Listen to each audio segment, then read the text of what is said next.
Manakamano mano romo moyiedhi matimore Siala Resort e dala mar Kisumu dhi nyime. Jagoro maduong' mar duond bura mar Ford Kenya John Chikati oseyo nyawadgi mar UDA Cleopas Malala matemo pogo duond buche mag Imbo ma Kenya.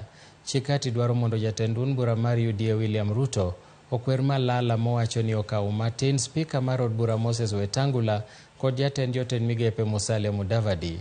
Kanoloso Kitale tok romo kod jotelo mag mine mag duond bura mar Ford Kenya, Chikati nowacho ni UDA temo pogo duond buche mantiere Imbo ma Kenya kendo pogo jotelo mawuok e alworano. Chikati en achiel kuom jotelo mag Ford Kenya manokwayo jokanyo mag duond burano mondo mi ochung' motegno kosingo ni ok gibiloro duond buchegi mag siasa.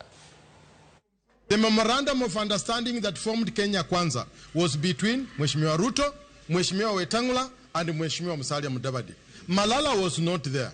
Malala failed elections terribly. He was beaten by more than 100,000 votes in Kakamega. I have told you that when you see a child abusing a neighbor, someone has sent him. It is not easy for a child to abuse a neighbor.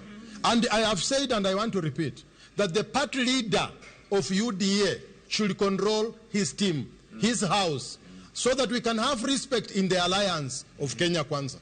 That one I repeat elsewhere. Yes. Okay.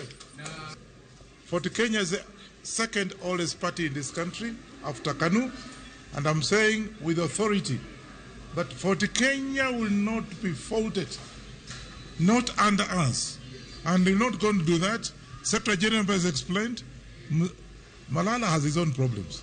He just wants to be seen. And as I said, he wants to divide Western Kenya. I can assure you, Ford Kenya and even ANC are there to stay. Jaod jatend piny